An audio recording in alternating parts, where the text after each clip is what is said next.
Well, that's not supposed to happen. No, stop it. That has to stop. Oh god. Oh god, we're a disaster. We're a disaster. I I need that to stop. This show's gonna be terrible if that just keeps playing. Hold on. Oh, it's. I'm here to explain that it's a problem that I'm addressing. Oh my god. This is a bad start to a show. This is not what it's supposed to sound like. All right, what do I do there? Effects. I want it to not repeat. I want it to. What is going on here? Effects volume delayed on time analysis. Stop. I mean, I can stop it, but I want to be able to play it once like that, then have it stop.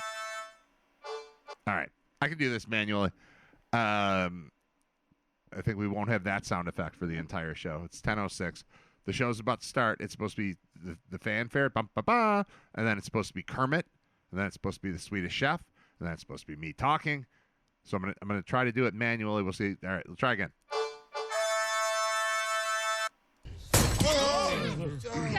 Welcome to the morning meeting, everybody. Or should I say the whenever you decide to show up meeting. I said the hip, hop, the hippie, the hippie, the hip, hip, hop, and you don't stop the rocket to the bang, bang, boogie, say, yup, yup, the boogie to the rhythm of the boogie to beat. Now what the hell is to the dish, to the ripping, to the beat? I mean, the groove, and my friend, you're gonna try to move your feet. See, I am on the move, and I'd like to say hello. I to the back, to the wet, the red, and the blue, the purple, and yellow. But first I got bang, bang, the boogie to the boogie, say, the boogie to the bang, bang, boogie.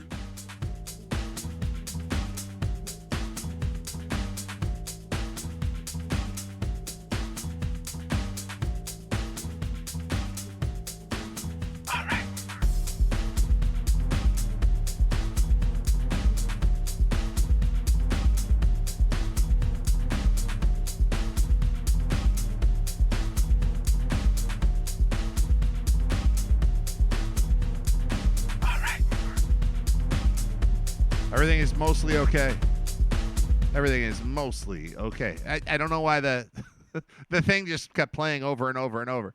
And I think I could fix it if I wasn't trying to do a show at the same time. So maybe we won't have our fun fanfare noise. Bum, ba, ba. Oh, no, I have it here.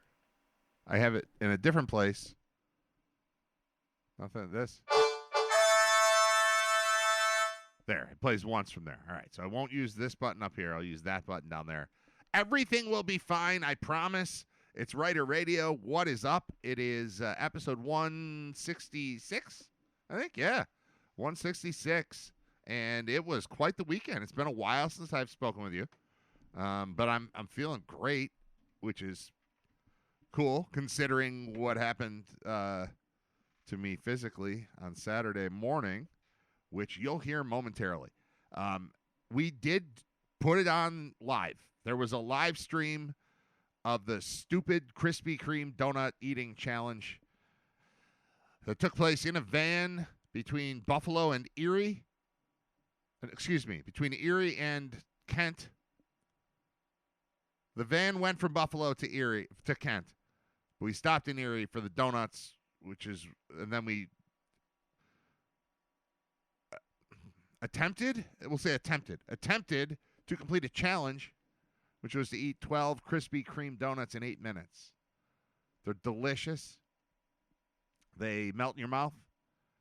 And my thought was, I could do this. And we'll see how I did in a recorded segment that is about 34 minutes long. So the plan here is 11 o'clock, Scott Wilson's on. Okay? You're asking for more volume. Does it sound all right? People in the chat, does this sound too quiet? Because I disconnected all the equipment to bring it on the road to record stuff, and then reconnected it this morning, and I don't have like the baseline of what I usually do. Usually it's just sitting here and it's good to go, and then today I had to reconnect it, and it all seems to be working, but I'm getting comments in the chat about it not being loud enough. It looks like it's loud enough to me. Maybe this has to do if I'll do more microphone More microphone, less headphones. It's tough. I don't have a bass line. It looks like it's working great, but I apologize if it's not. Did I switch anything? It seems fine. I don't want to get distracted by this. Anyone who listens regularly knows that I can be distracted by audio issues, and we can't have that. Cannot. That's better, says Judah. Judah, new to the chat. Thank you, Judah. Thank you, Trends Manager. Thank you, Brian Janik. Sponsor number 1 of Writer Radio. Brian Janik at thefinancialguys.com. I'll actually see Brian tonight. And there are other things on the way. There are other, as I figured, once there's a sponsor, more sponsors want to be involved. So that's happening. We're growing. More importantly, the money's starting to come in on the show. It's a tiny little show for a handful of people that I want to be a massive show for a zillion people. But the money's got to start coming in, and it is. So we're getting somewhere, everyone. Thank you. Thank you for all of that. I have so many notes written down on various sheets of paper in various notebooks, on various clipboards from the weekend that was. Here's my weekend. Wake up at 4:45 on Saturday to get myself to UB, to get in a van, to go to a football game in Kent, Ohio. There's a stop at Krispy Kreme in Erie. There's a lengthy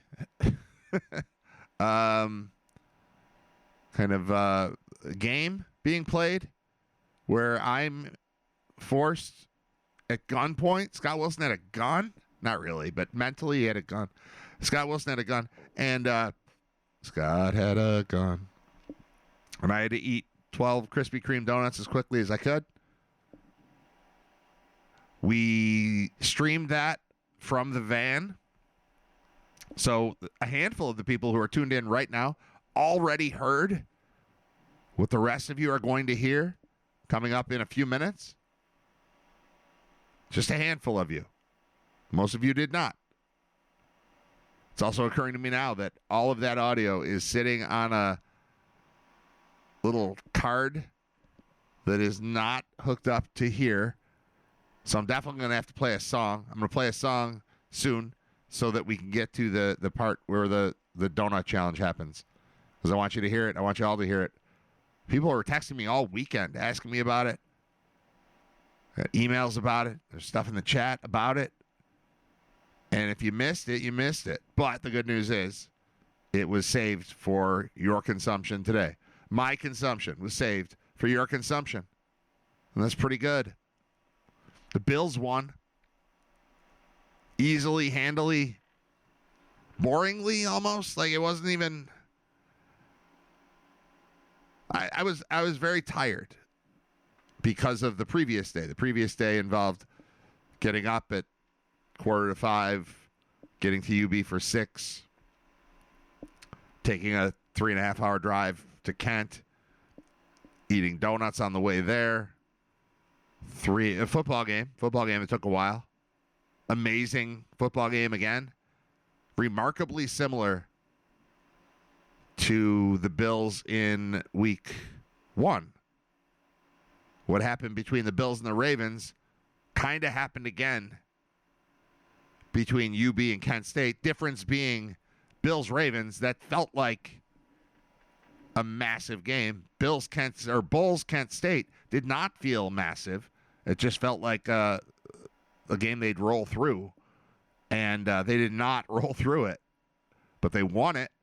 And they did so in the final minute with a touchdown drive to put it away with a couple minutes left. Like, very, very similar. And I don't have the same confidence and faith in the Bulls quarterback at this point that I do in Josh Allen. Josh Allen has given us enough evidence that if they're down and he's got the ball, you're in good shape. We're not quite there yet with Taquan Roberson. Or we weren't, anyway. But we got there. We got there the other day. Crazy, crazy game in Kent, Ohio. The Bulls trailed by 14 right off the bat. The game, they were favored by, I would imagine, triple digits. My God. Double digits, but like 3 touchdowns. It was, last I looked, it was 21-ish. Whether it was 20 and a half, it was 21 and a half, something like that. But it was like, yeah, the Bulls are going to go crush this stupid Kent team. Kent team is better than it was. Kent team got off to a lead, and the Bulls had to bring it on home, bring it back to get the victory. And they did that, and we'll talk about it with Scott Wilson coming up after 11 o'clock. The Bills, honestly, like you would think, I have thought, Monday after a Bills game, that's the easiest show. There's so much to discuss. It's so easy. Not really for this one. For this one, they went and did their job. They went and did to the Jets what I thought the Bulls would do to Kent State. Like, yeah, it's a road game. But this team, it ain't you. And that is true for both. Bills and Bulls. I watch a lot of football, and it's Bills football, and it's Bulls football. And for both, my team was way better than its opponent. The Bulls struggled and made it exciting and interesting, and it was fun. And they're now 2-1, and that's cool. And they're about to play 3 consecutive home games, which is awesome. The Bills went out there and did exactly what they were supposed to do. They're way better than the Jets. The Jets they're coming up. They're getting better, it seems. Not good enough to compete in the AFC East. The AFC East has been decided. Ladies and gentlemen, congratulations to the Buffalo Bills, who have won their 6th consecutive AFC East title. I mean, that's done. It's not done, but it's done. Because I think the Dolphins are awful. The Jets are not great. And the Patriots are on their way up, but also not great. Somebody had to win when the Patriots played the Dolphins. So somebody did. But there's nothing else going on in the AFC East. And the Bills just went out there and did that. Josh Allen broke his nose. I hope he still is handsome. I asked my wife, and she said yes. She's like, oh, God. It was way after the game ended. And we're watching something else, and she had her phone. And she's like, oh, God. It's definitely broken. He definitely broke his nose. Okay. And I said, is he still very handsome? And she said, yes. And I said, good. So we need him to be very handsome. I want him to be not only the best player in the league, but also the most charming. He's a superhero. We have a superhero for a quarterback. Descended upon Buffalo by way of Wyoming. And he's that good. His numbers yesterday are just pedestrian. Yesterday was a great day to play against the Josh Allen team in your fantasy football league.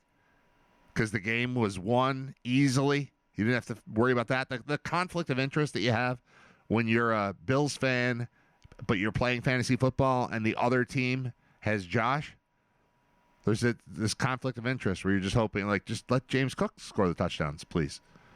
Where's Ray Davis? How about a punt return? How about an interception for a touchdown? How about something like that? How about we win by a bunch, but Josh doesn't do it? And it was not Josh numbers-wise that did it, but it's Josh mentality-wise that did it. They smoked the Jets as they should have, which is great. All right, here's the deal. Scott Wilson comes on to talk with me about everything. He's on every Monday and Friday, 11 o'clock, and I'm looking forward to speaking with him. But between now and then, we've got some other stuff to do, namely playing the audio of the thing that happened in the van between here and Kent, Ohio on Saturday. Lots of requests.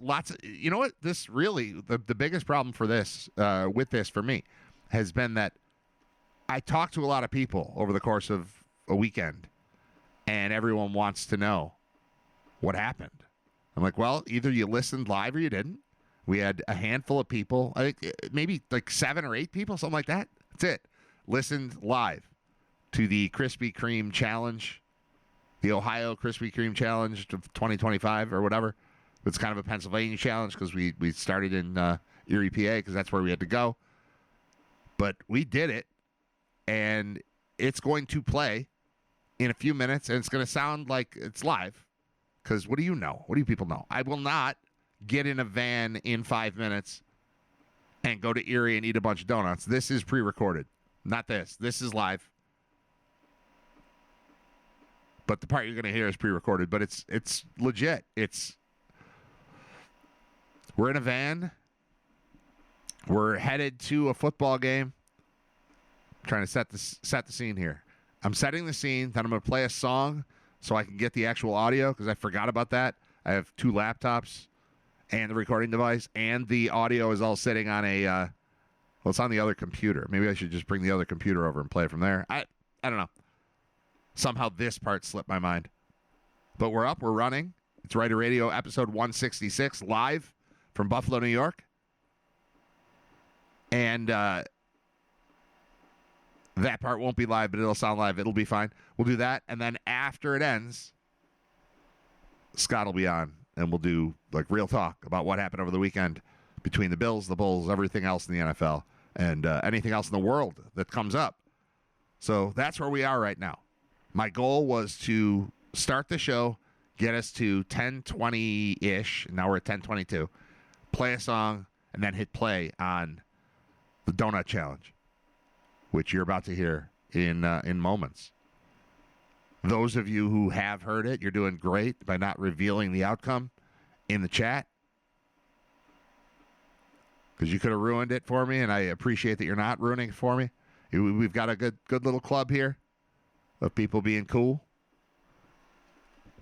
So it's one song, and then it's I think it's one song. It's 1 or 2 songs, and then it's the Donut Challenge. And then we go back live with Scott at 11. I'll play Cake. It's like a donut. If I had a band called Donut, I'd play them. Cake is the closest I've got. Do that. We'll be right back with the Donut Challenge that we've talked about. Can Brad Ryder, me, eat 12 Krispy Kreme donuts in 8 minutes while on a van on the thruway heading from Buffalo to Kent, Ohio? This has never been done before in the history of radio or podcasting. So you're going to love it.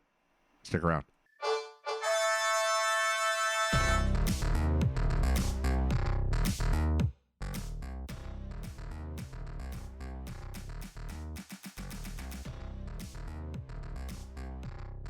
All right, so welcome into the van, everybody. We are in a Chrysler minivan. On I-90, soon to be on I-79. Yep, we are headed west towards Kent State and Dick Stadium. We have just picked up a piping hot, just off the presses, dozen donuts, the original since 1937 Krispy Kreme donuts. They're just straight glazed. There's nothing fancy about these. It's just high-quality donut, Fresh out and a of high-quality man trying to take them all down in 8 minutes. fresh off the waterfall of glaze that we witnessed with our own eyes on the conveyor belt. I don't care that whatever they say, Henry Ford invented the assembly line. I say it's Krispy Kreme and the donut assembly line with the wall of glaze. It doesn't get much better than this. There's a man who said, I alone will take on this challenge. I will look death in the eye and smile. I will look diabetes. What is it? 2? What is Elevated heart rate, I will look blood sugar, heart blood attacks sugar issues. in the face and laugh. I will take a dozen Krispy Kreme donuts and eat them in 8 minutes. It's never been done before, folks. It's never been done on the thruway, New York State or otherwise, as far as we know. But Brad's going to do it. He's in the far back seat. We've got Paul Peck, who is in the second row. I am in the front row with John Fuller, who is driving. All right, here goes. We've made the handoff. Scott, we've made the handoff. All right. Napkins that you promised. Brad wants napkins. He says that he was promised napkins. I got- If we're going by letter of the law, I did. All the napkins from Krispy Kreme. If- I you guys did. take one and all the If- napkins are gone. if we're being honest, Here. napkins were not included. No, in I this grabbed deal, the but we napkins. will I just provide don't know them where anyway. they went. I'll survive with two. We will. I don't know where they went. I got grabbed two, them all. two's fine. Okay. He's got 2. He's also. You got your water. Yeah. All right. He has like a thermos of water with him. Yeah. He's got his phone open. We couldn't go live. Just couldn't make it happen. This is live. This is happening as we're talking. Oh yeah, I see what you mean. Yeah. This is fine. This is Okay. gonna air in its entirety. So it's live. It just already happened. You can Like hear most Brad, things. which means he hasn't started eating donuts. Right. So the challenge is 12 donuts, a dozen, into his mouth, masticated, down the gullet in 8 minutes. He has said, I will build this great wall of donuts myself. I will stop this on-moving train with only my teeth.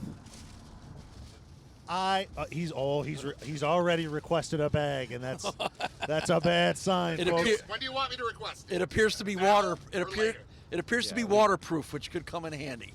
Yeah, Whatever. we've got a bag spread open. The box is not open yet. Not Have yet. you Brad, go ahead. Let's go ahead and get your first look at the dozen. Okay.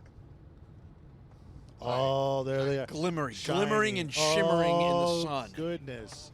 Oh my goodness. You can hear the arteries begging for mercy. I'll be honest. At this point, Oh no, here we go. Here we go. no. I'm just gonna say, they look and smell delicious. I'm excited about the first one. The rest of it is for you guys. Second one too. But by the time we get to number 3, that's for you guys. But I'm excited about it. Smells great. We're- It looks great. It's shiny. Yeah, no, they're all for you, my man. Yeah, no, I'm ready. You got to eat them all. All right. Now, one question before we start. Yeah. Have you thought about strategy? Have you thought maybe smushing it up, doing 2 at a time? Or are you just going to go 1 at a time? I Is there a pictured- strategy? I would definitely not go 2 at a time. I think that was a pistachio. I think I would have been better off chewing individual pistachios than shoving clumps of them into my mouth. Still wouldn't have gotten there. But that didn't work. Overstuffing doesn't work. So in, then down, then in, then down, as opposed to just in and then try to figure it out from there is the plan. But I don't know, man. I don't know what's going to happen. I'm a little worried. Like, I don't know. I got a box to eat over. I got a bag to eat over. I'm worried a little bit about the mess and how gross it is. But because pistachios aren't gross. This is gross. That's why I don't want video for this. I'm disgusted by it myself. But I'm going to do it. So I don't know. Well, again, There's beauty in the madness. here's Embrace it. in-depth analytics for you, Scott. Okay, here we go. Strategy: 12 donuts in 8 minutes, 1.5 donuts per minute.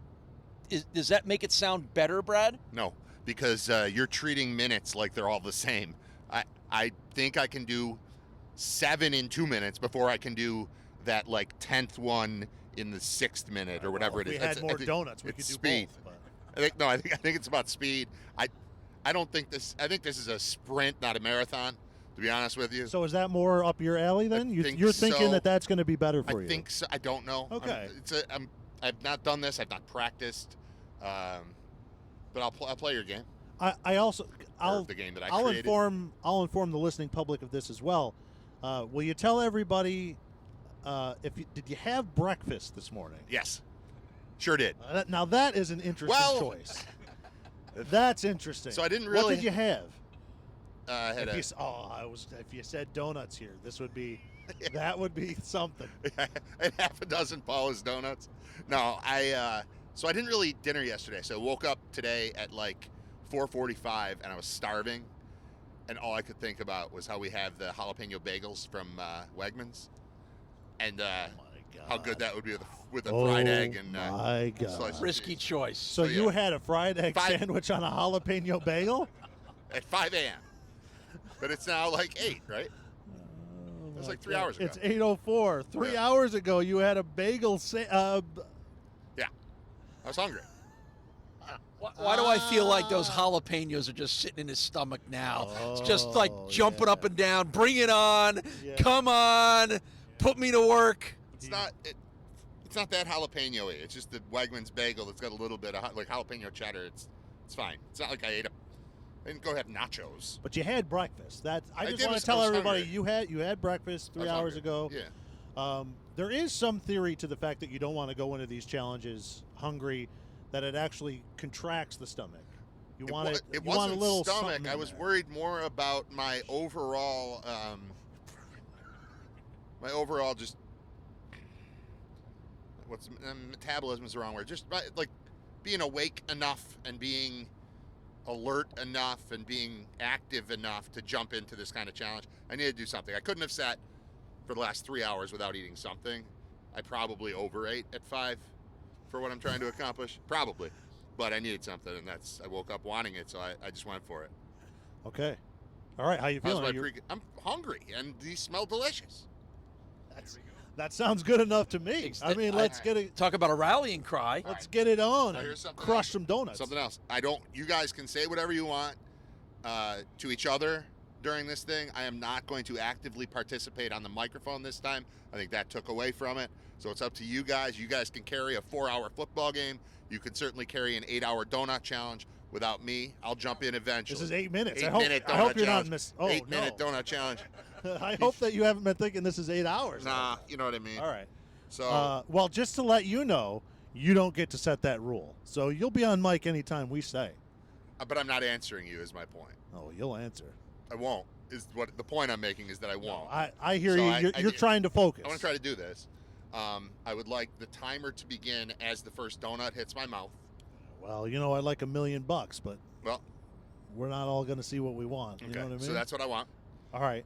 So I've got a timer back here that I know will be a couple seconds behind. So I'm going to hit the timer. I'm going to grab a donut. I'll probably wait 5 seconds, then I'll start eating. So you start when the donut goes in the mouth. That's First when 8 donut minutes to begin. lip. Yeah, donut to lip. Donut to lip. Donut to lip. It starts the 8 minutes. Yeah. All right. That's all I got. I will have to say, you have a different focus about you today than you did. He's locked in. Yeah, he really is. Yeah, you're locked in. Yeah, you don't have to As worry. far about- as we know. I don't know. I assume it's recording. None of this is There's recorded. there's a steely glint in his eyes. Yeah. About this. There's a resolve about. That's just that I slept in my contacts. Whatever. There's- It works. There's a determination in your eye that is rarely seen. I think Maybe I think Brad was a little embarrassed by the pistachio challenge. I do believe there's some redemption that's driving you. Is that true? Are you being driven by redemption? I didn't like how the audio sounded on the pistachio challenge, and I'd like to make up for that today. this is Brad's D-Day. D for donut. And he's got 8 minutes to get on the beach. Yeah. Double D, dozen donuts. All right. I think we're ready, Okay, Scott. Brad's got the timer. I think there's All right, so this will start. Donut to lip. Donut to lip is the I'm official. going to set this gently. I'm going to grab a donut, so it might be 10 Let's seconds after I hit let's also double check that this is recording, because It is recording. we will have to do this again. the counting up. We will stop. It is here on recorded. the We way are home good. And Yep. tape it again if we have to. Okay. Pre-game show is All over. right. It's time to get going. All right, I'm going to... You want me to hit that? You want me No, to? I want to add like 10 seconds to it. I'll just throw in here, Brad, while you're setting your own little timer there in the back of the car. Hey, thanks to Brian Janik. He's not officially sponsoring this. He sponsors the show, but he's the man. None of this would be possible without Brian. He's the insurance guy. Which You is- don't have to pay him anything. Insurance company pays him. That's right. You just show up and. Update the life insurance policy. Yeah. Speaking of, Yeah, we had a conversation last night. Are you covered for any gastrointestinal issues? Does your I'll- insurance have you? I'll throw this covered out on there that? to Brad's wife and kids. Sorry. He's a good man. Call Brian Janet. Yeah. Let me get my phone out. Call Brian Janik. Are you ready? Yeah, I'm ready. Let's see. I don't see a sign here. I don't know if there's a. We so we can try to we're give a- outside of Erie. somewhere outside of Erie, heading west. Actually, we're We're right going in 10 seconds. Hold on. Oh, wait, hold on. Brad, we're the Ohio border is right here. The big sign there. Okay, but I just did my clock. All right, go ahead. Go ahead. No, I'm not going ahead. Donut to lip. God. We can't do it this is what I'm talking about. We can't do it this way. We All right, have we- The whole plan we is are that I'm gonna now officially in Ashtabula County, Ohio. We are ready. Erie challenge. There We're is not ready. We gotta start 8 the timer minutes on the clock. again. Nope. The timer will start Sir, once it was beautiful, starting. beautiful, You just handsome, iced the kicker, is what you just did. You just Well, handsome they've iced, already iced. They've already iced the glazed donuts. I don't appreciate it. freshly glazed, just off the line. God, those things look beautiful, Scott. The sun shining off the glistening glazing on There's those few 12 things donuts. that look. There's only a few moments in a man's life where you get to see something this beautiful. Your wife on wedding day, your firstborn. All right, he's got And the that first one in dozen- his hand. That dozen donuts from Krispy Kreme. Here we go. Here we go. He's got one. Here we go. Here we go, Brad. Donut We're on. to It's lip. going. We're We're on. underway. The We 8 are minutes underway. has start. He is into donut number one. I saw strategy there, Scott. Like he squeezed the donut He did. He gave it a to squeeze. condense the Yes. circle, which I think makes for easier mouth entry. That's an interesting strategy. We already have glaze droplets on the He's shirt. going too. in for number two. Excellent. He's got a second donut in his hand now. One bite. Did you finish the first donut? Oh, the squeeze! Look Oh, at the, oh, that was donut 3/4 of number This two is in one donut bite. two. Here we go. We are 30 Wow. seconds in, and Wow! the big man, All right, he's is- chewing. A lot of chewing going on here. See, the trade-off, Scott, of the big bites is a lot of chewing before you can get the next bite. Yes. But he believes still that chewing. these disintegrate in his mouth. They melt in your mouth. Are they All melting right, in the mouth? number two Yeah, he is said yes. in. Number two. Two We're down. down. Two down. This is a great start. Yes. We are 1 minute in, 7 minutes to go. Ahead and of he the has- average. He's got Ahead of 10 the donuts average. remaining in the box. Oh, there was Grabbing an F for word number and a three. big swallow there. All right, After number three's two. in his hands. Here we go, number Half three. of it's in. Oh, yeah. He is. I see I confidence. think the hardest thing right now is he's trying so hard not to look at us yeah. because this is something to see right here. I see confidence. I just I see do. a confident look. I think he feels good. I feel like this is an athlete in his natural environment. And like the also- pistachios were like an outlier. There goes the rest of number three. Right, The rest yeah, of the number three is down. pistachios were like a weird yeah, listen. part of the Wegmans aisle that you don't hang out in, but donuts, like Speaking of- front and center. You know, you say outlier. Brad doesn't have the 10,000 hours in pistachios. No. But he's got it in the in donuts. He's got it in the donuts, and I think that's what we're seeing here. Here goes number four. He's got number four in Number his hands. four in his Oh, he hands. just waved his hands out. Give me a second. Give me a second, and there goes number four. Wow. Oh, yeah. Wow. Oh, And we're yeah. 2 minutes in, and he's Rock on and number roll, 4. baby. Here we go. We are at 5 minutes, 45 seconds remaining on the official clock. I like the pace. I like I the pace. love it. I love what's going on. He's If going on if number we four. had video and we had one of those graphics that's like red and green He's in the based green. on the pace, totally in the green Yeah, right he's in the now. green right now. Totally in the green. We're barely in Ohio, and he's already on his Oh, fourth yeah. donut. Scott, do you know what's interesting? Donut is one of the rare words in the English language that can be spelled correctly 2 different ways. Wow, that's right. DOUGHNUT, DONUT. Both are accepted by the Funk and Wagnalls or whoever the dictionary people are.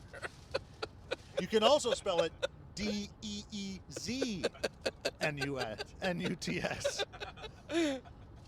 Oh, there's number 5. Here we go. Here we go. Number 5 is in. 5 is in. Almost halfway there. We Yeah. are. He looks good. He looks good. Oh, the 5th one is where you start to see I the strain. think- A lot of blinking going on I right think now. it's hitting him a little bit right now. A little bit. This is so exciting. I'm just going to point out to you now. John is driving the car. He's not even looking at the road. No. He is all in this rearview mirror right now. This is incredibly unsafe. John, I want you to pull up to this truck There here. goes number 5. And pause, 5 is gone. Pause alongside the truck so the truck driver can look in here and go, what the hell All right, so is going on in this van? This last minute has slowed down a little bit. He's a little bit, behind little pace. bit. We're coming up 4 minutes. All right, yep. Coming up halfway. So but he's halfway, got 5 donuts down. He's so got to. he needs to get this Got to 6 get that donut one in there so we're halfway on pace. Brad, get that 6 donut down, will you? Get it in, man. Do me a Grab favor, it. He's eat that got it 6 in his fucking hands. donut. He's got it in his hands. All right. There's a lot of contemplation going on right now. These are the moments that strain men's I'm lives. trying not to choke was a direct quote. Yeah. Yeah, I Need think some maybe water? a sip of water is a He's good waving idea. off the water. He said, no, just I'm pure trying sugar. I'm not good. to choke. That might be on a T-shirt at some point for Rider Radio. All right, I'm looking at the box, and I see 6 left, and I see 3.5 minutes remaining. We're a little behind pace, I think. It's concerning. It's concerning. Yeah, The we early are pace, now at 3:10 left on the clock. Does he still have that 6th in Oof. his hand? He does, it's in his mouth. He's It's in his chewing. mouth. No talking from Brad right now. There's a lot of things going on. So he's got Yeah. 6 left. We're halfway through. But we're less than halfway We're through halfway our time. through, and this is. Oh, he's going for water. He's All right, good hydrating. call. That's a good He's gotta call. Hydrate. Yeah, he's got to lubricate. That's He's a gotta good get call. The whole thing flowing again. You know what I mean? Yeah. All right, he's back. Oh, all right, he's back. He's ready. He's back. We heard words out of the big guy in the Yep. back. All right. I see. We're going for number 7. Go for number 7. He got clearance. He's launching that thing right down. Yeah, listen, this is the back 9. You know what I mean? We just got to bring this thing home. This is great. We are at 2:20 left on the clock. Number 7 in the mouth. I think one of the quirky, appealing parts of this is 18 pieces of glaze that are hanging on the front of his sweatshirt right now. Yeah, he's painted his sweatshirt. Yes. Brad, I'll give you the opportunity now. This is your 7th donut. I'll give you the 4 extra minutes if you'd like to watch 2 Girls, 1 Cup right now. Would you like the 4 extra minutes for the 2 Girls, 1 Cup video? That's a thumbs down. Okay, he's going to stick All right, with we're the under original 2 tip. minutes Just left under now. 2 minutes. This is very concerning, Scott. This is very concerning. He's thinking We it have. over. I'm still looking at 5 donuts remaining, You plus can tell he's 5 and a thinking- half. He's thinking to himself, What did I do? I got family. I have a long got- life left to live. Why did I throw it all away I right got now? pregame coming up in a couple of hours. Mhm. He's thinking I gotta explain this to the athletic director here in a couple hours eventually. Well, 1:15. Here goes Yeah. 8. He's not giving up, folks. Nope. He's not giving up. He's not a. One thing you could say, he's not a quitter unless Never. it's pistachios, and then he quits. But I mean, ordinarily, he's not a quitter. never a quitter. He's going to run through the line. All right, You know? we There's are some people that do wind exactly sprints that stop 1 minute remaining. before the line. He touches the line. 1 minute remaining. We're down to 1 minute. Here we go. We still have 4.5 left. That's a long shot. It's a long shot. I have to be honest with you. Brad, you think you can get these? If you start now and go 1 donut every 10 seconds, you're going to make it. Ooh, that's asking a lot. Get that 8th down. Oh, there goes 8. There's 8. All right, you got to get that 9th. Time Can check. you get to double? Time. Yeah. He's saying no. He's shaking his head no. No. He looks like We're under 30 seconds. He looks like John Candy in The Great Outdoors right now when they explain to him he's got to eat the grizzle. Yeah, he's got that. He's got that look. Ooh, 15 seconds, The Scott. old 96er. He's going I'd in like to between. see- We got I think we. 7 I think seconds we're, left. I If you think get we're it in your coming to mouth, the it end. counts. If you get it in your mouth, it counts. He's Nope, shaking he's his shaking head. his no. head. He's shaking his 3, head. No, he's not going to get 2, up. there. The challenge has ended. 8. We have a final of 8. 8 out of 12 in 8 minutes. He's licking his fingers. So that, I mean, that's a good sign. Bonus though, there's 4 left for us to have. Well, I mean, Brad still has to eat them, but we're still going to make Brad eat the last 4, right? Yeah. All right. Well, it was. I'll be ready for the post It was a heck of an effort. It really was. A complete, it started off total strong. effort. Yeah. It's not going to be a win, and that in itself is disappointing. But you cannot question the effort. No, So the effort much was there. so much better than the Pistachios. So much more better. focused. Yes. So much of a better attitude. Yeah, he gave it a Learn from ride. your mistakes. That's the key to Yeah. life. He gave it a ride. You know, he's got warning track power. You know what I mean? He just couldn't get the rest of it out of the park. He's still got the alarm going off back All right. here. Well, Wow. Well, that was thrilling. Yep. I mean, for all of us in the car to experience along with you. yep. Brad, your immediate thoughts after the failure, 8 out of 12 in 8 minutes. You still finished 1 a minute. How do you feel, and do you think if you had gone for the full 12 minutes, you could have gotten there? I don't know, but right around 7 minutes is when I thought, if I can get 8 down in 8 minutes, at least you'll ask me that question afterward, and it's debatable. Now it's possible that, 1 a minute. But you saw it. It's the speed early is way easier. Although, here's what I will say. This is a tribute to Krispy Kreme. At no point did I think, this is gross. I don't want that donut. The whole time I wanted the donuts, which is crazy because I just ate 8 of them. And that was like the premise Spoken of like this. a true gross guy. Right? Well, the premise of this was I don't know if that's Krispy Kreme or you. anytime I've ever had Krispy Kreme donuts, I've thought, man, I could eat like 8 of those right now. But I wouldn't, because who would do that? So to create this situation where I was forced to eat donuts at gunpoint, essentially, was pretty great. That's It's pretty, a bit it's pretty- much, but it's pretty great. okay. Also, if you haven't had a Krispy Kreme in a while, very reminiscent of just fried dough at the fair, like a light, fluffy version of Glazed that. instead of like the cinnamon on it. Yeah, but it's the Or the sugar. there's something to Yeah, it like that sugar. it's like I'm not mad at Krispy. I'm not saying an hour and a half from now I won't be mad at Krispy Kreme, but right now I am not mad at Krispy Kreme.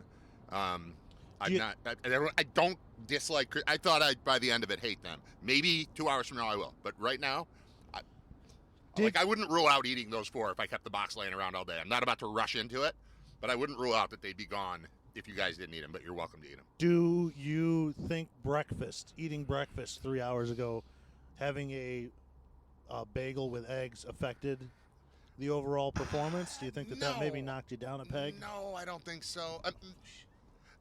We almost. Would I be feel like we're better? about to Would drive I a have been better off with like an English muffin instead of a big Wegmans bagel as a part of my egg sandwich? Probably. That probably Yeah. would have been a little helpful, but yeah. I don't know. I just kind of ran out of time Maybe and some energy. watermelon. I ran out of Yeah, time and those- energy more than like I didn't stop because I was full. I stopped because the clock said stop. So no, I don't think it hurt. Like, I think I did fine. I did fine. I'm Okay. happy with my performance. Paul Peck gave me the same post-game speech that he gave UB at Minnesota, and that felt like a win, even though it was a loss. So I think there are more moral victories, and this might be one of them. Well I spoken have like gained someone your that respect. just lost. No. Admit that of the all 3 of you laughed at the pistachio thing. This one, you're like, all right, I'm going to make fun of him still about the pistachios because you're not going to make fun of this because I was damn impressive. Oh, The we're effort was impressive. absolutely I think going to you're make impressed. fun of you. For Right. this, We but, are I mean, impressed. All right. no, that was a much better performance. You were much more locked in. Yeah. I think Less distracted. less distracted in the car, not live. I also wonder. I don't want to do it because it's way more fun to listen to what you guys are saying. But if I were in like a soundproof chamber, would it help to not? Even though I told you I'm not talking, I'm still listening and I'm still laughing and I'm still enjoying the jokes. And I think that slows down the process of gorging myself on donuts on the thruway traveling 83 miles an hour to Kent State. So if we had soundproof barrier, I think it might help for the next. I'm just thinking next time something like this comes up. So you it don't might want be you would, better you for would me to not be laughing at your jokes completely the whole time isolated. I'm trying to eat you as want, much as I can. John, you- get us a limo next time that we can close But the what door. you're describing is you wouldn't be able to see us either. Because to me that would be worse if I couldn't. If you could like- see but not hear, and Yeah. everybody's laughing. Yeah, and right. you can see us. You know we're saying something. Yeah, there's something to Complete That. isolation. yeah, like That also becomes sad because then Doesn't it just eating, feel like eating alone? eating alone? You know. Yeah, I could deal with that. We I wouldn't we wanna mind doing that. Be here with you. We want to. I just think that's a part of the challenge that Joey Chestnut never faces, right? It's never Joey Chestnut eating while his friends are making fun of him, right? Like right in the same vicinity while he can hear it, like he's doing it for show and also hoping it's funny and then laughing when it's funny, but also trying to eat a dozen donuts in a van. That doesn't happen to the Eric Bookers of the world. Do you think the van, the movement of the van was a contributing factor one way or the other to your ability to refocus and succeed to a degree here? Better to do it in a van than in a hotel room. I'll be honest, just for the excitement of it, man, the movement, it's more vibrant. It's on the road. We held off. We were about to start. You guys didn't let me start when I wanted to because we were still in Pennsylvania. I don't know why that matters, but that adds, there's a dynamic aspect to the show when we're changing the rules based on the road. Then we got John Fuller swerving all over the place, not watching the road while I'm eating donuts. We wanted to add it to the list of greatest Ohio, athletic achievements. All right, well, it's up there. I mean, I don't know what the Ohio record is for throughway Krispy Kreme donut eating, but it can't be much more than 8. No one's eating 8 and 8. I'll tell you that much. No, you I don't just think went so. 8 for 8, my friend. 8 for 8. That was Nice. a good performance. Congratulations on. There's something happened If he here. had agreed to the 12 minutes, do you think this would have been a successful challenge, Scott? No. I Okay. think he could have gotten to 10. I think right around 10 All right. is probably You going would have gotten 2 more. would've- Yeah, would've the stretched. pace really slowed down. My prediction was that I would love the first 2, like the third one, and then it would start to be work at number 4. And I'll be honest, it really wasn't work until about number 6. They were delicious and melted in my mouth and delectable, and I loved them. But it was too many. I think you might, that's kind of what we were going for here. It was too many to be comfortable, but I liked it. 5/8 of that was fun. I'm trying to Well- look up the sugar content now. For, How many grams of sugar has he just ingested? Well, I'm impressed. I don't care what anyone says. I don't care what Joey Chestnut would think. I'm impressed.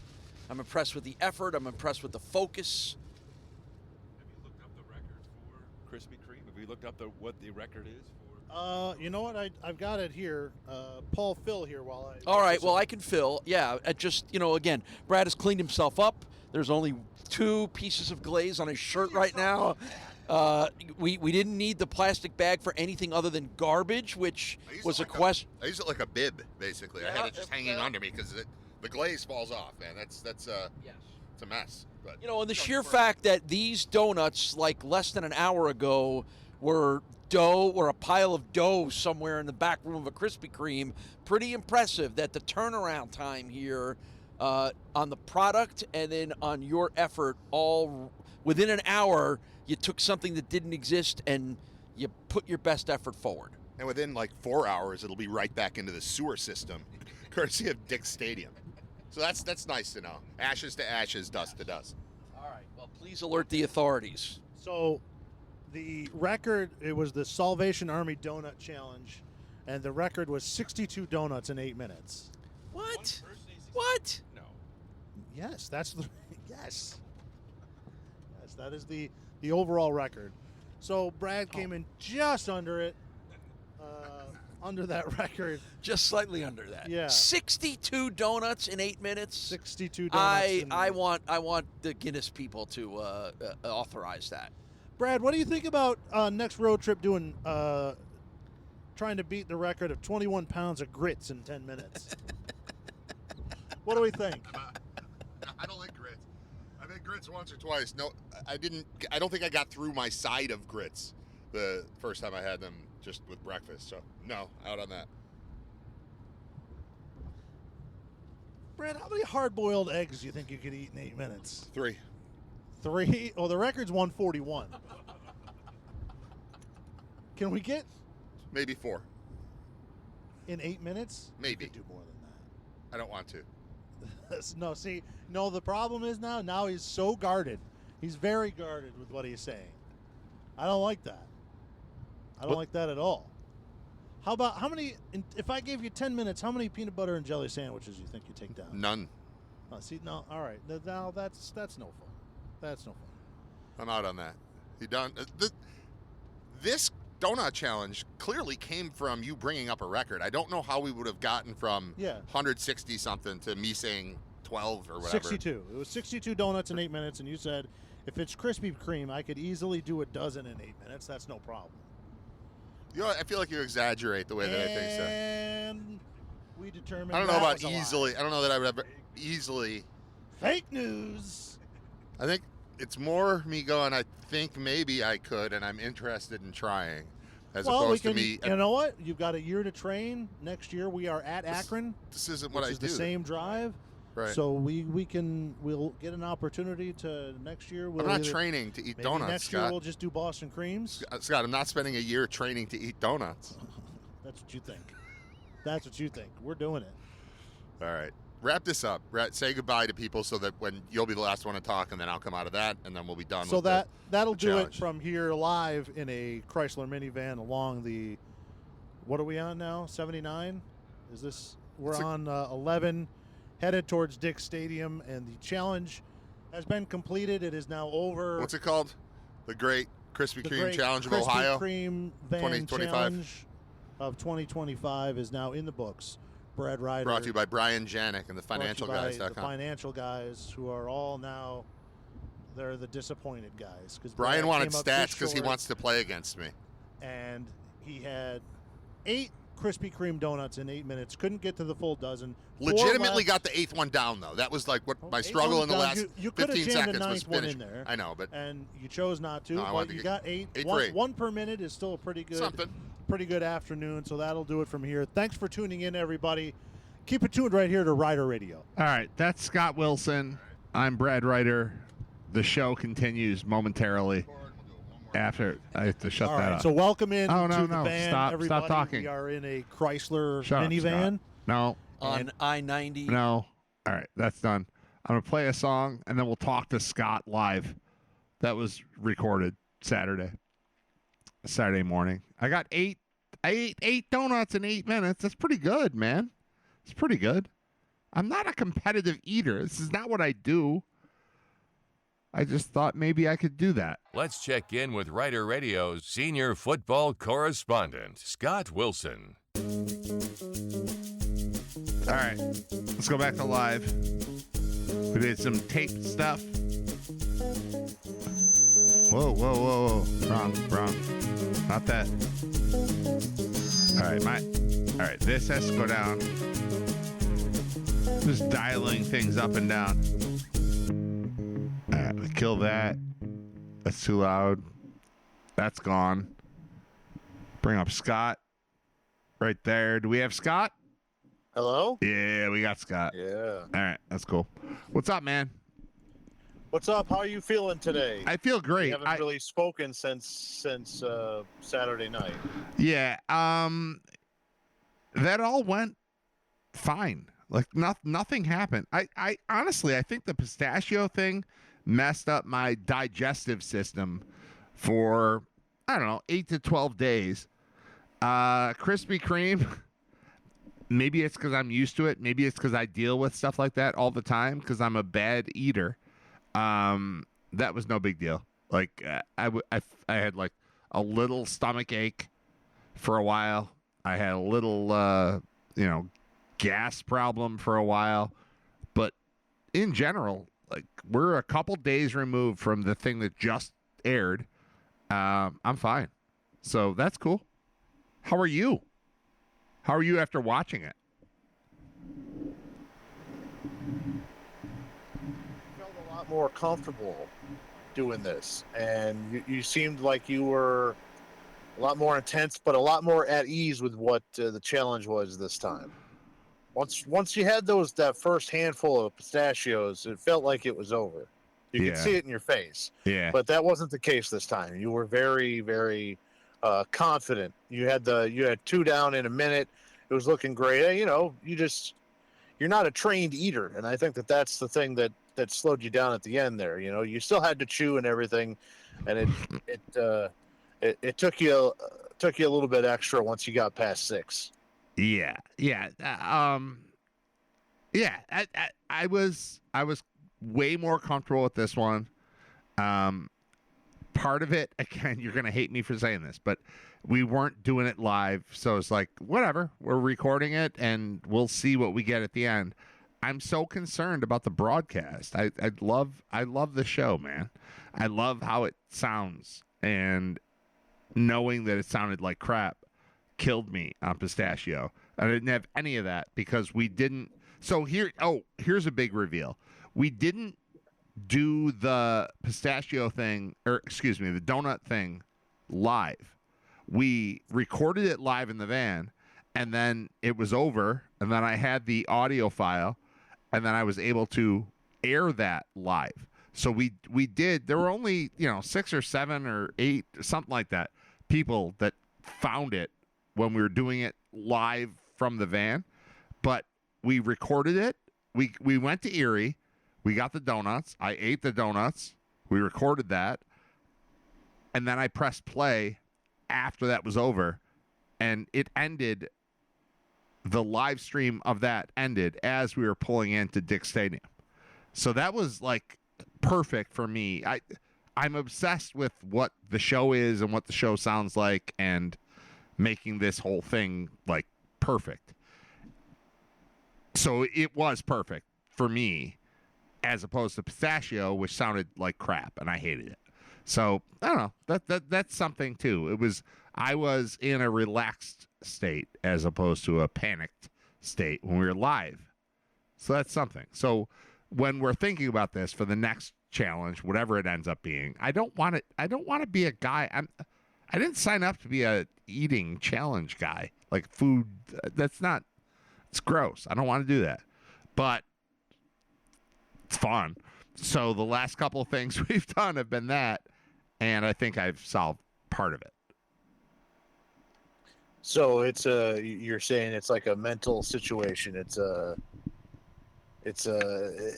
more mental than it is you actually physically having to do some of these challenges. Is once that obstacle was removed, you were able to free flow a little bit more and focus on just the actual food that you had to ingest. Yeah, that's part of it. I mean, I'm a reluctant participant in all of this. Eater. Yeah, I don't know. I say things that I shouldn't say. I commit to things I shouldn't commit to. I act like I'm better at things than I am. I don't know. I'm a confident person. I believe in myself. You know who you are. I'll tell you who you are. Thanks. You're a modern day Christopher Columbus. Okay, explain. Yeah, I'll explain. It's somebody comes in and says, if we just go the other way, it's probably easier to get to India. And you just immediately says, yeah, no, that's right. I'll do it. I can do that. And, before you know it, there you are. You got 3 boats and you're sailing. And that's right. Here we are in India. You get about 2 weeks into that trip and you're like, oh, man, there better be India over here. Otherwise, I'm in trouble. But you're still going. You're a very self-confident person. And that's what makes it so fun. I believe in me.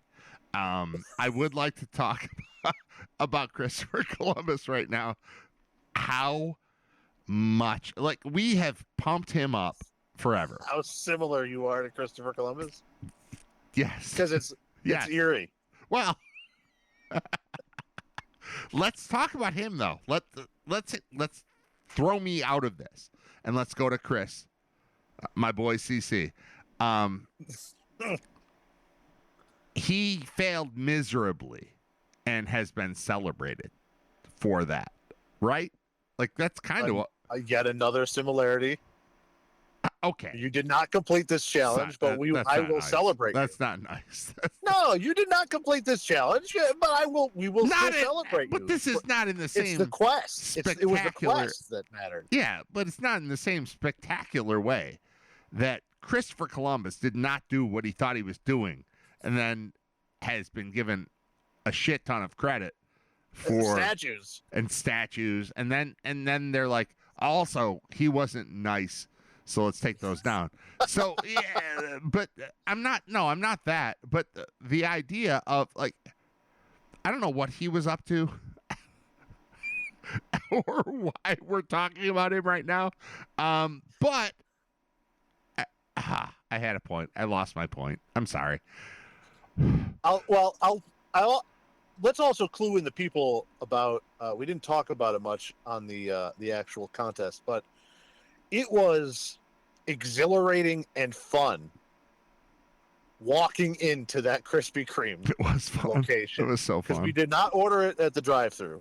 We Right. went inside. Oh, we're going in. Yeah. And somehow through you crawling out of the back of the van, I was kind of in there first and approached by the gentleman behind the counter first. So I had the duty of saying, yeah, my three friends here, the three of us would like to have a half dozen donuts, and then I'm going to need a separate dozen glazed original just for my buddy over here. For this fat asshole. Yeah. This guy over here needs a dozen glazed pronto. But the two of us, we're just going to have a couple of originals, gonna get a couple of sprinkles in there. We're good with that. He's getting the dozen. Yeah. And the guy, and even better was, there was no blinking or any questioning from this guy. Right. He just goes, okay. Yeah, he's been through this before. Right. I'm sure he's seen things like this all the time. But it was fun. It was fun making that order, knowing what was coming. You bought it all. And then also, well, listen, I have bought all of your food challenges. I did the pistachios too. Right. It's on me. I got no problem with that. Well, you keep challenging me on things. You're like, you keep challenging yourself. Not really. And blaming me. Not really. You buy it, I eat it. Like, that's what we're doing. So, but another your great role moment and my was role. the donuts are now in the boxes. I'm paying for it, and as I'm pulling the donuts off of the counter, the woman, the cashier, says, "Would you like a bag?" And almost all of us at the same time said, "Yeah, we're definitely probably going to need a bag." And she just said, "Okay," and hands it over, and that ended up being the emergency. My feed bag. It was like hanging under me. It was honestly. It ended up in case we had a reversal of fortune. Well, it was in case of that, and also like you have to. We were in a rental van. Like you have to return that thing, and it can't be covered in donut. So I had that as my like. I wore it like a bib, basically. Yeah.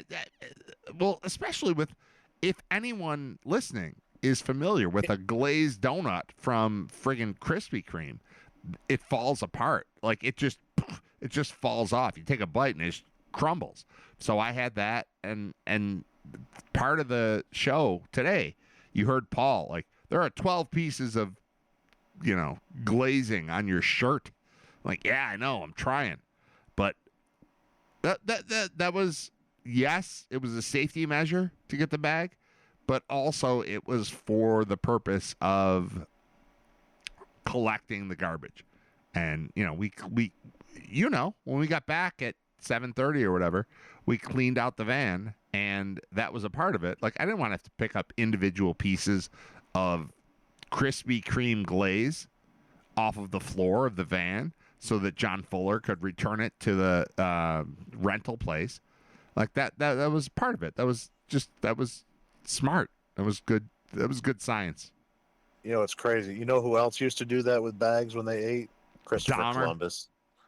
Oh, I thought Columbus. Yeah, right. I thought Dahmer. Yeah. I thought it was a Dahmer. It was a joke. burlap sack, but it's the same idea. You would do the same thing. Yeah. The two of you guys are.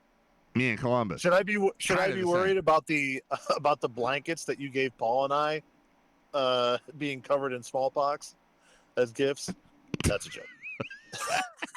There were no blankets exchanged. Yeah, it was that was a lot of fun, and it was you took a real run at it.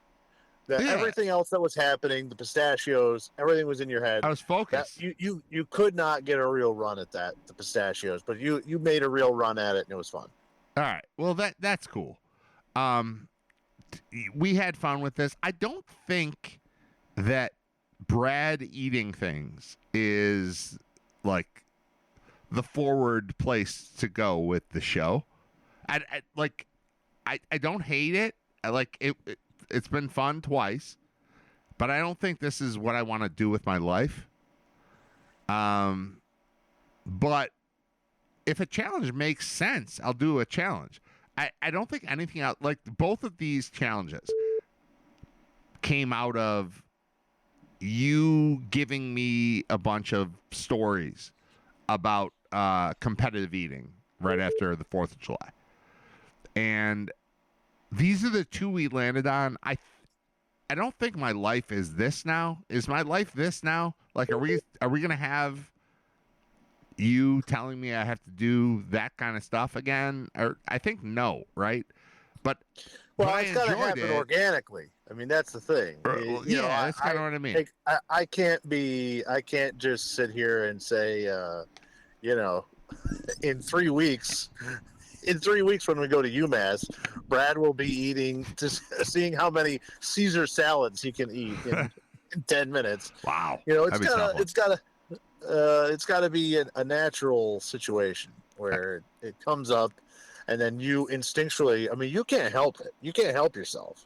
Right. I mean, you blame me, but you can't help yourself saying, "I can do that easy." Yeah. I watched you eat 11 hush puppies from a mall. Right.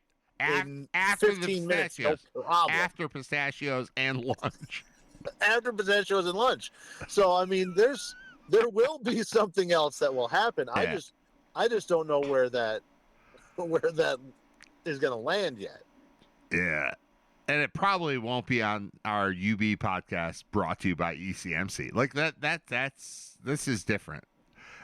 Things just come up, man. They come up. I don't know. All right. What time is it? 11:21. All right. Football. Want to do football?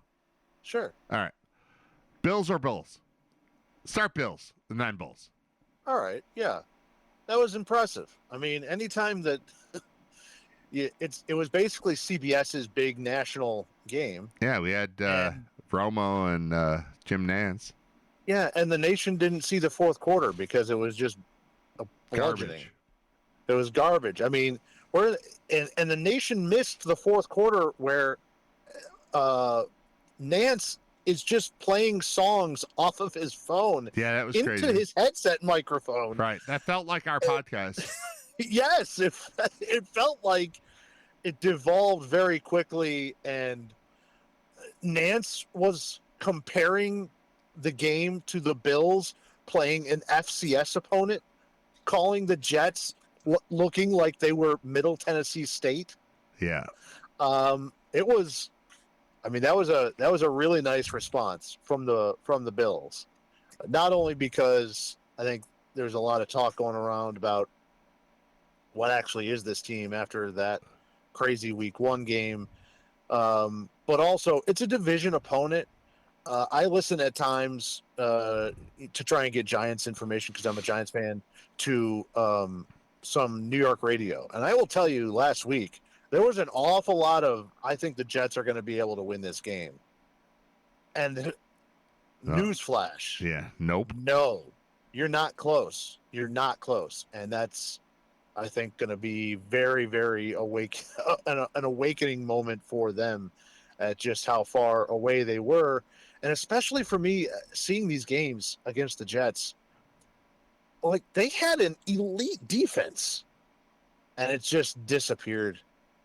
It's gone. It's gone. There's nothing about the defense that scares me at all. And there was that brief moment in time where they had all those pieces together, and most of them are still there, but it's gone. It's gone. It's crazy how it has turned so quickly. The Jets look like the Jets always do, which is kind of ridiculous, undisciplined, fumbling the ball. You're reminded why that quarterback for the Jets has been on 3 different teams in 4 years. In 3 years, yeah, in 3 or 4 Right. years now. You know, it was a demolition, and it was one of the best teams in the league, putting one of the lesser ones to sleep. And look at the fact that they've got a Thursday night game, and they were able to rest their starters for a quarter. They were thinking about the Thursday night game at halftime. Like that is crazy. That's how good this team is. That's what they are up to. They were sleeping for a while because they needed a nap before Thursday, and the game was still going on. I'm very excited about this team. I think it's potentially an undefeated team. Again, this is how I talk about donuts. Right. There's gonna You're be, doing it again. I know. But there's a thing though where they're that good. They're like. Well, there's a lot. They're the favorite. It looks right now. They're the favorite in every game that they have on their schedule. They're going to be the favorite, betting wise. So, I don't know. Winning every game where you're a favorite is not a crazy proposition. They might win all their games. If you look at their schedule, oh my God, yeah. As of right now, it sure looks like there's a heck of a lot of W's coming, until you get to Kansas City. Well, they're 7-0, and Kansas City's 0-2. So yeah, I think it's 7, maybe it's 8, whatever it is. But it's a bunch of nothing games, and then a bye, and then the Chiefs, I think. So I don't know. I don't want to get caught up. I don't want this to turn into the Sabres that year that they won the President's Trophy, where they just stormed out the gate. Yeah, and then they're just sleepy by the end. They just don't give a shit by the end. I don't want that. But it feels a little bit like that. Like I mean they're gonna beat all these shit teams in front of them before the bye. They're gonna win all those games. Maybe they lose one. But they're going to be, 7-0 or 6-1 or something heading into the bye, and then play the Chiefs, who I think are broken. Like I don't know. What do you think of the Chiefs right now? Well, they played better yesterday than they did in the first week, but there still is something missing there. It could just be mental exhaustion, honestly. Right. That's what I mean. Like they've just played a lot. Right. It's time to go away. They don't have the motivation, the competitive juice that the Bills have, and eventually that pays off. I think. I don't know. We'll see. The Chiefs also have that. Tyreek Hill was there, yes, but still the linchpin of that offense. And Andy Reid offenses in general have always been if they've got a really good tight end, that's the situation. I think Kelsey we're seeing the very end here. Yeah. He is nowhere near what he has been. He still has the ability to put a game or two up on you, but it isn't as consistent as it was, say, 3 years ago, 4 years ago, and before that. And without that, they're kind of struggling to figure out what else they're going to be doing. And I trust that Andy Reid and a good quarterback will be able to figure it out here eventually. But in the meantime, they're putting themselves in a situation that they have rarely been in, which is they're 2 games back of the 1 seed. And that's, they're going to be playing from behind here against the upper teams now. Unfortunately, it appears that it's setting themselves up to make the playoffs. The Bills will get the bye and still end up seeing them in that second round. Shit. Yeah, that's probably right. But I think they're going to figure it out, but it does look different. Than it has in the past couple of seasons. Well, I mean, I think part of it is that last week they had the Sunday night opener was Bills Ravens, and the NFL media world just focused on Josh and Lamar, and that left Mahomes out of it. And I think that we're ready to leave Mahomes out of it, like collectively as a world. we're not thinking about him anymore, and I don't think we need to. And I don't know. I'm doing this live, so these are just my thoughts as they're coming out of my head. But clearly, Josh Allen is the best player in the league at the most important position. Like, I think that's clear. I think we've discovered that. I think people in Buffalo have known that for, 4 years, 5 years. Josh is a better player than Mahomes. Mahomes needs magic to happen. I've never watched a play by Mahomes where I thought, I wish that guy was on my team. He's cool. He's good. He makes plays. He's creative. He does a little bit of like the point guard stuff where he's, flipping the ball, whatever. Like he sees the field well. I get it. But I don't think that they've ever had a friggin' specimen like Josh Allen. And I think he's the best player in football. And I think, if the world ended today, if the league ended today, he'd be in the Hall of Fame immediately because he's that good. I think he's the best player that's ever played for the Bills, and that includes, several Hall of Famers. And I think he's better than Mahomes. And I think the world has started to recognize that. He got the MVP last year, which is cool. I think that helped. That I don't sound like a maniac when I say, watch this guy play football. You've never seen anything better. And that's kind of where we are. So now we need him to elevate the entire team to that level to where they win a Super Bowl. Yeah, he's great. He's great. And there's a lot made of, and rightfully so, I guess, to a point, of the losses to Mahomes in the playoffs. But I constantly, because my son's a big Bills fan, he brings it up all the time. But I constantly remind him, like, that their record is even because they've played each other each year in the regular season, and Josh has won those games. Right, 4-1. So 4-1 all time against the Chiefs in regular season. So these are back and forth games. That's why this is a rivalry. If they were only playing once a year in the playoffs, then I hear it. But they're not. They're playing twice a year like a division opponent, and one of them just happens to be in the playoffs, and they're always one-score games. Right. So, it's a different type of evaluation when it comes to those two playing each other in those big moments, and none of those losses I think could be probably put on Josh. So, he's great. He's off to a good start. Broke his nose, didn't matter. Great.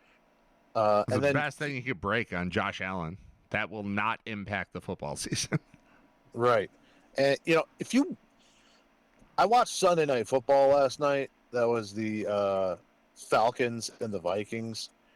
And you could hear it in Tirico and Collinsworth. They even mentioned it briefly in the second half of the game.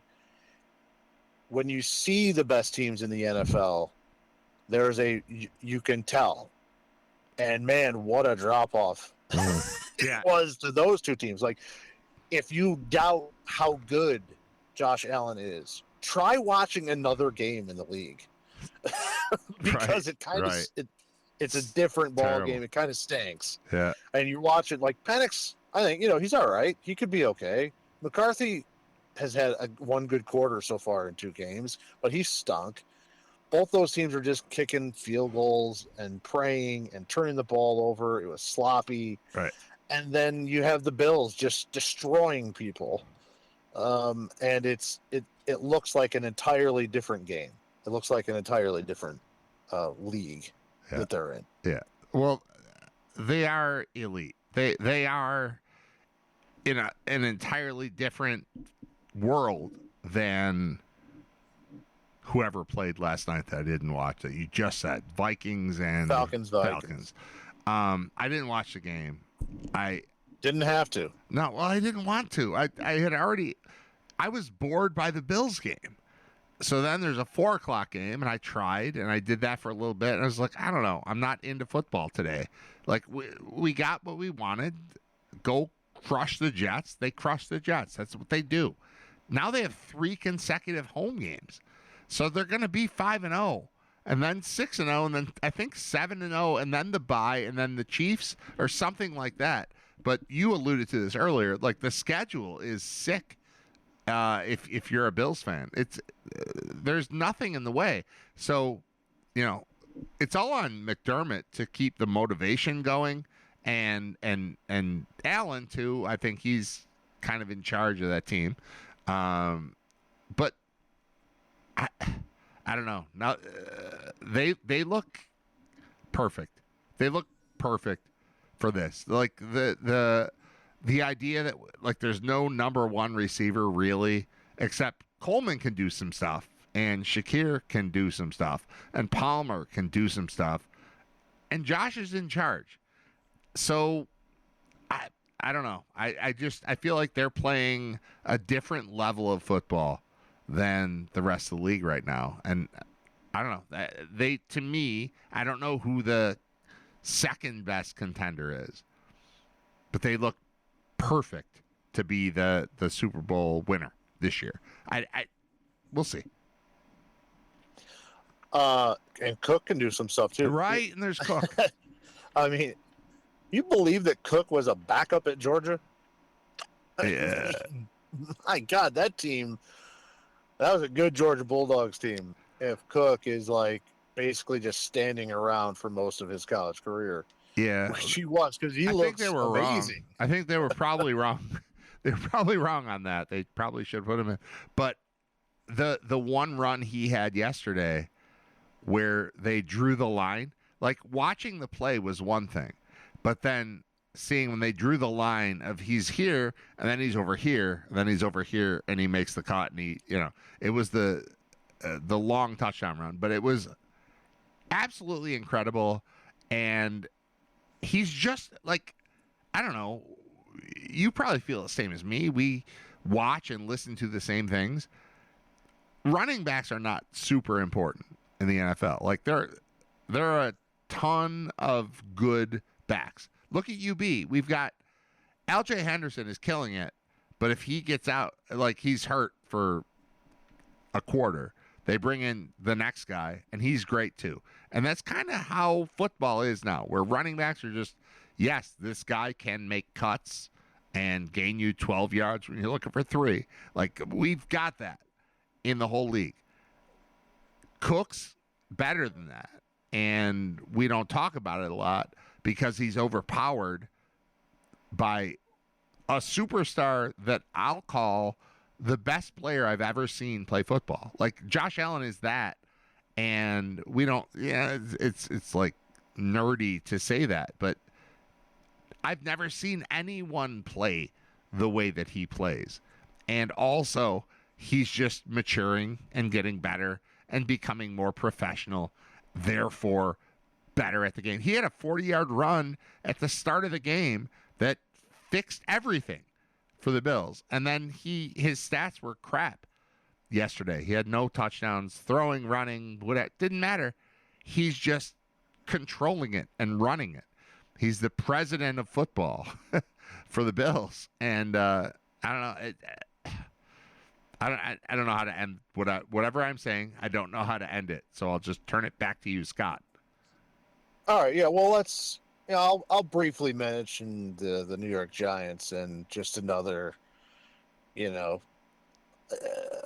After yesterday, I feel like I don't know. Will I watch the Giants or should I just try and find a mule somewhere to kick me in the balls? because that's what yesterday was. Yeah. Sorry. You finally get Sorry the about offense Cowboys going. game. You haven't won at Dallas in 9 years. You finally get the offense going. And, the defense that has 65 first-round picks can't get a stop. So, cool. It was their own little 13 seconds moment to, they get Neighbors over the top for like a 50-yard touchdown. There's 23 seconds, 26 seconds, whatever was left.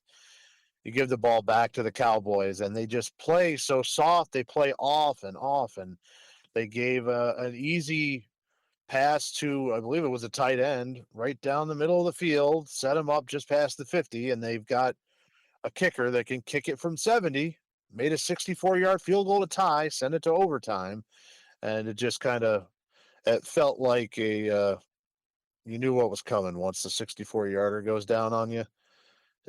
It felt like this thing was destined to be bad, and it was. It was real bad. It was nice to see some life of the offense. That's for sure. Wan'Dale Robinson had a great game. So did Neighbors, making 2 great touchdown catches. But doesn't mean anything because it ends up as another loss, and this time to a division opponent. And now they're 0-2. And let's see. That's right. The 0-2 Chiefs get to come into town next. So that'll be fun. I'm sure that they won't be paying attention at all after starting 0-2. You get Mahomes next. Cool. That's tough. It's not ideal. No. Yeah. You scored 37 points. You 1-1 against Kansas City. It doesn't matter what happens against the Chiefs. But now it matters. How about? And it's going to be bad. It doesn't have to be. How about this? How about go beat them? Go beat them. The Chiefs are super flawed. We talked about this. I think your Giants can go make the Chiefs 0-3, and then we're in great shape. The Chiefs have not started 0-2 since 2014. I don't know when they last started 0-3, but how about your Giants take care of business and just make that team go away? And then what you're thinking about what are you thinking about in the conference if you're a Bills fan? What are you thinking about? You're thinking about the Chiefs for sure. Make them go away. They're gone. Bengals. If the Giants beat them, gone. The Bengals are they're 2-0 minus Burrow. What do we know about that? Like a month? 3 months. 3 months? He's having toe surgery. All right, they're ligament. All right, screw them. Now I'm at Jake Browning. You worried about Jake Browning? No, he does have like weapons, him. No, I'm going to root for them. They're fun. He's cool. They're going to be fun to watch, but that's not a threat. So they're out. Ravens. Lamar in the playoffs. Bring him to Buffalo, please.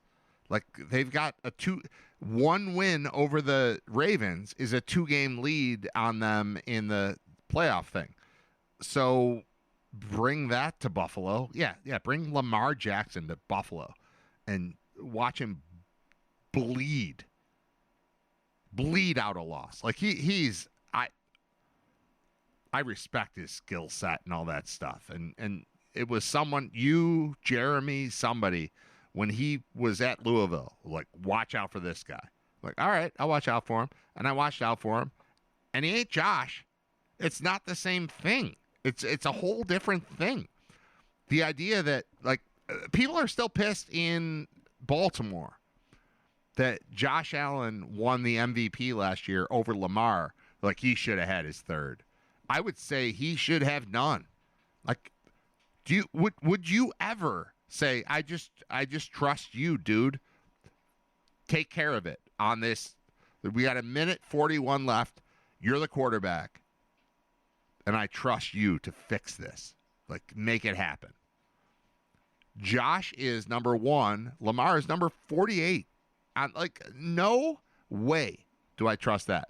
Okay, so let's put them. They're in contention. Chargers, or something. I think Bengals are nothing. That's it. I mean, the Bills are cruising to the Super Bowl. They're cruising to the Super Bowl as of right now. Tell me why they're not. Don't laugh at me like I'm eating donuts. Tell me why they're not cruising to the Super Bowl in the AFC. All right, we're just, we're 2 weeks in. There's can be so much that happens. Right. Josh could get hurt. That would be different. But as of right now, he's not hurt, and so it's not different. Like, what's going to beat Josh Allen in the AFC? Well, Mahomes. No. In the playoffs. I think that you have to at least consider it. Right, but they're going to be 0-3 after they lose to the Giants, and then they're not going to make the playoffs. Now they're out of the mix. As far as the Lamar MVP thing from last year, I think it's important to point out that when you look at yesterday, Josh didn't play the fourth quarter and really didn't have to do much in the third. And Lamar Jackson yesterday, up 3 scores, is throwing touchdowns on the Cleveland Browns in the fourth quarter of that game. So, Josh is not playing some of these games and still has comparable stats where they just don't take Lamar out and he continues to just throw touchdowns. I mean, if they wanted to yesterday, it felt like Josh could have thrown 7 touchdowns by the end of that game if they really wanted to do it. Well, they're kind of doing that with Lamar when they get the opportunity late in games. He's padding stats a lot against some of the lesser teams, like the Cleveland Browns. So that's a bit skewed. And then every time I see those two teams meet when the game matters, I see Lamar melting down, and I see Josh winning. So always. You want to talk quickly, UB? Yeah. That was something. That was great. It was great. It ended great. It wasn't great the whole time, but it was for like how I'm going to spend a Saturday after eating a bunch of donuts. Like, give me a game, and we got a game, and it was very honestly, the end was very reminiscent of the Bills against the Ravens, and I think the like critical thing that happened in both of those games was stealing 3 points at the end of the first half. Like, we've got very limited time, but if we hustle, I bet we can get 3. And the Bills did it, and it helped them win.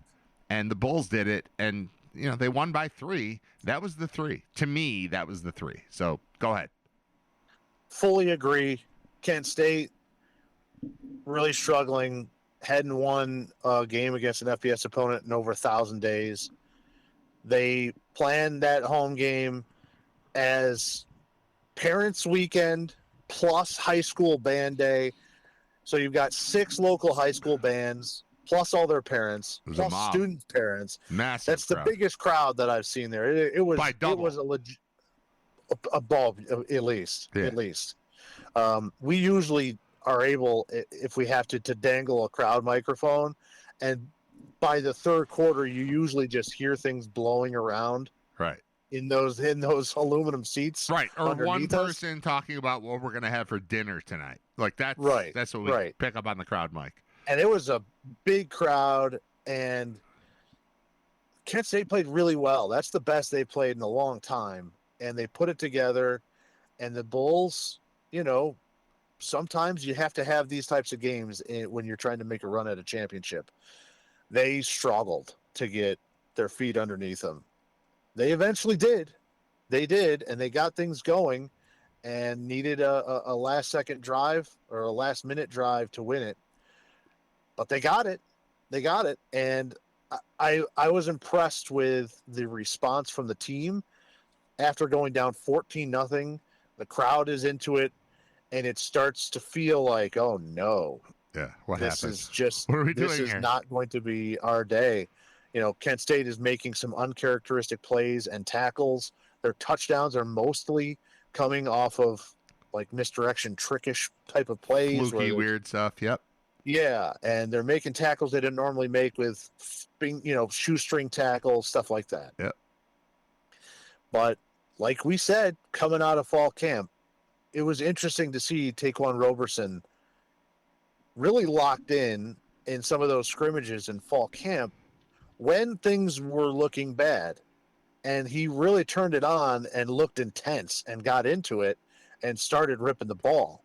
And that's exactly what happened, because for the first quarter and a half, it looked like Taquan Roberson was bad, was going to have one of the worst quarterback days that we've seen for the Bulls in a long time.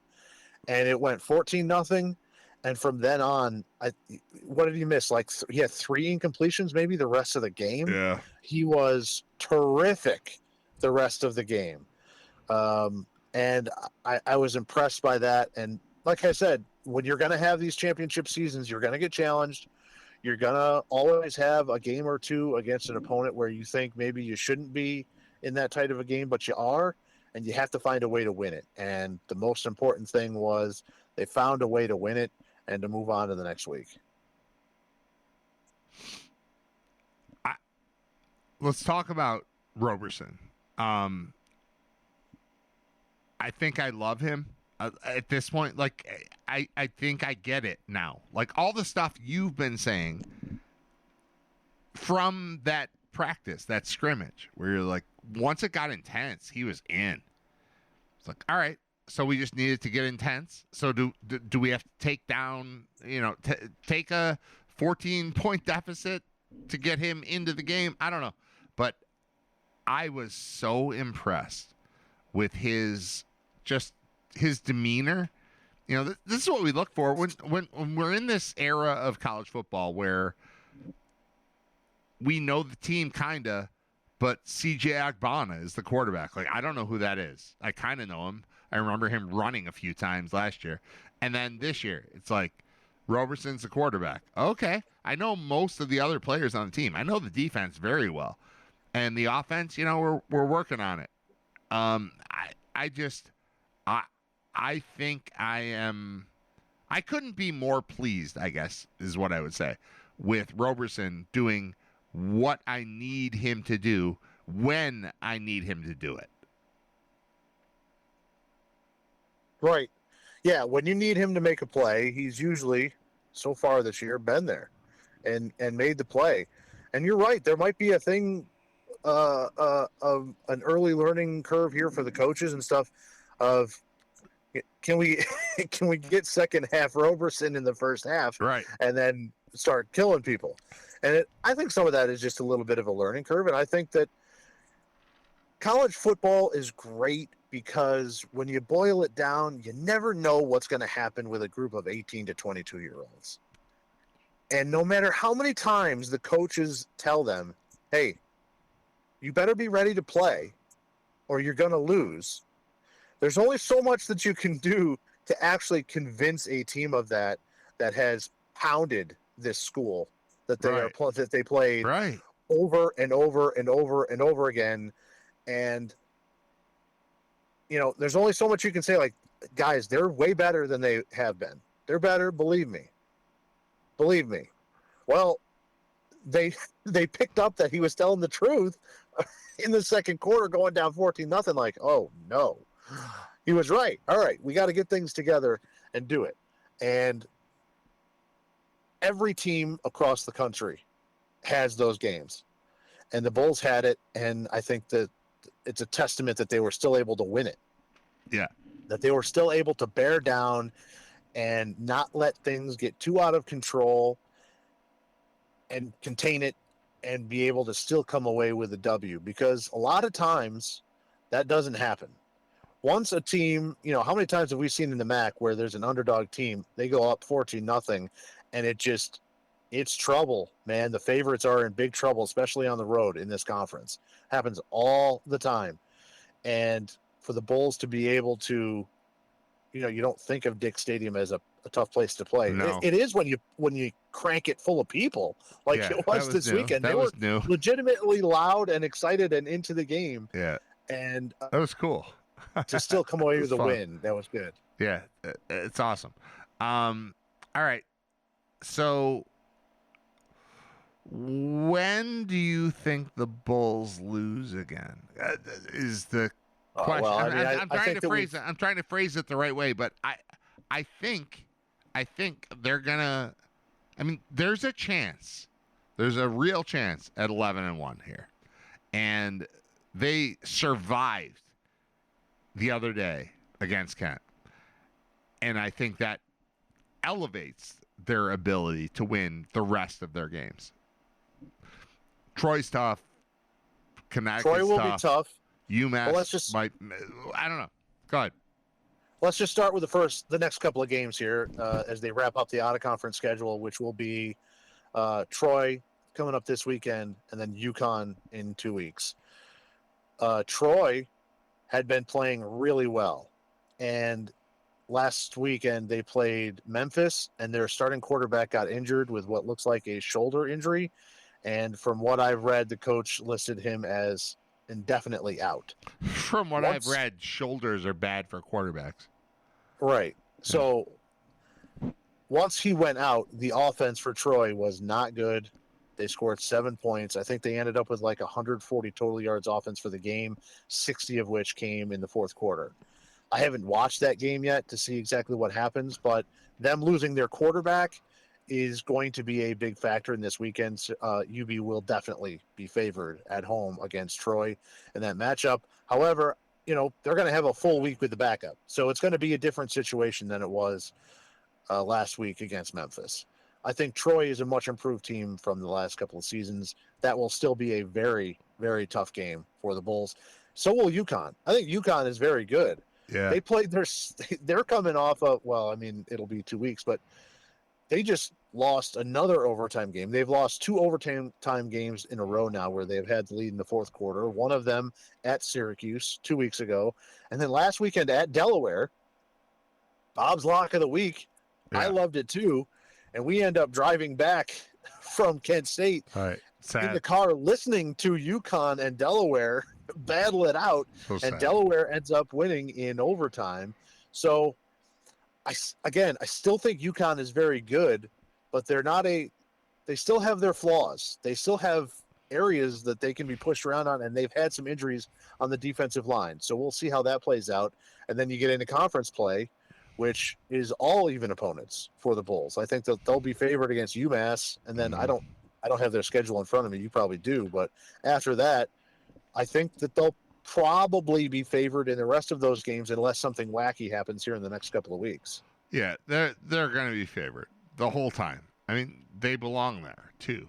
Like, all right, in front of me. You got me. You caught me, Scott. Oh man, you were ripping through the schedule there. They've got UMass after UConn on the road. Well, I just know we have 3 consecutive home games, which is crazy. Or maybe they're at home. At home, yeah. You know, the Bills also have 3 consecutive home games right now. So, like, the next 3 weeks, just hang out here. Bills, Bulls, football, all here. Pretty cool. All right, now I've got it. They are. Oh, okay. It is Troy at home, UConn at home against Eastern Michigan. Eastern Michigan recently lost to their FCS opponent, so they are looking a little bit undermanned. Then at UMass, home Akron. Bowling Green has looked good, I will say. All right. That's going to be a tricky game on the road November 1st for the Bulls. Bowling Green just coming off of a win at home against Liberty. So they're playing pretty well. They're looking okay. Then at Central Michigan, and then the 2 big ones at home to end the season. But yes, they'll be favored at home. I think they are favored at home against Troy here. It'll be close against UConn as far as what the numbers say. UConn might end up being favored by a couple of points.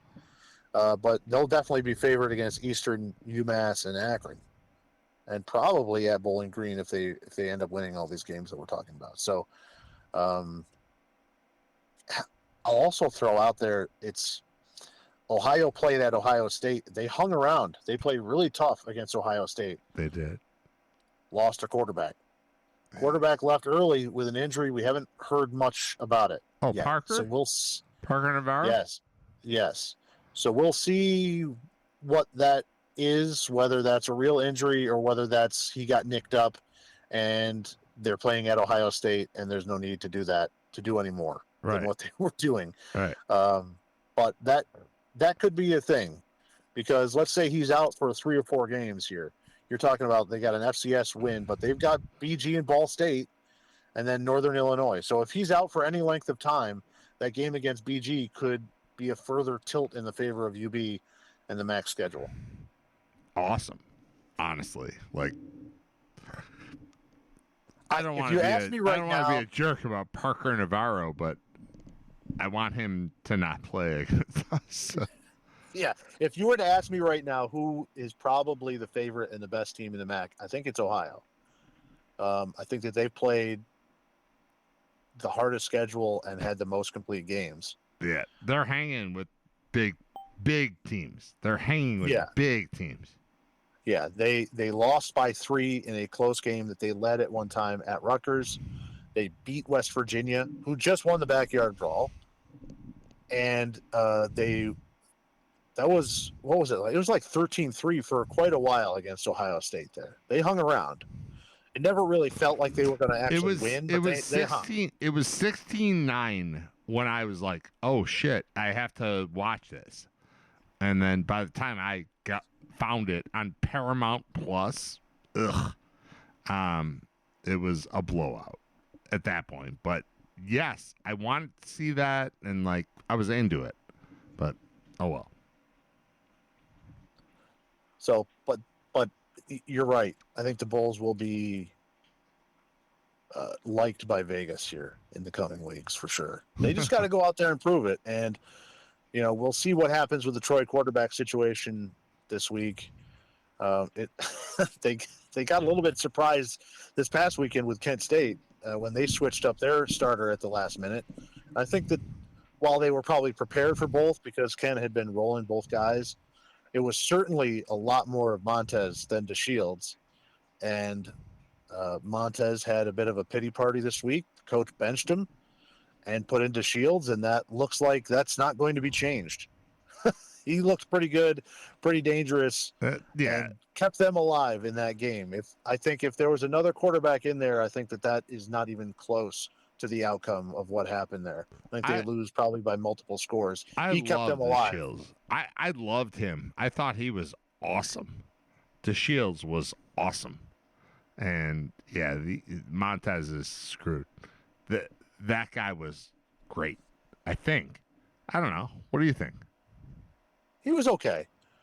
Again, keeping them alive, and I think he was pretty good for what he has around him. Certainly. Fair enough. All right, we're done. It's past 12. We're past 12. Done. I'm so done. Yeah. I gotta go get some donuts. Yeah. Go get donuts, Scott. All right. Talk to you soon. All right, see ya. Good night. Goodbye. What are you doing for lunch? I don't know. I have a turkey sandwich. We're gonna go around the corner. I think you should come with us. This is a great place. Okay. We brought you a shirt. Will you get out of here? Will you get out of here? Will you? Now, will you go to lunch? Go to lunch. Will you go to lunch?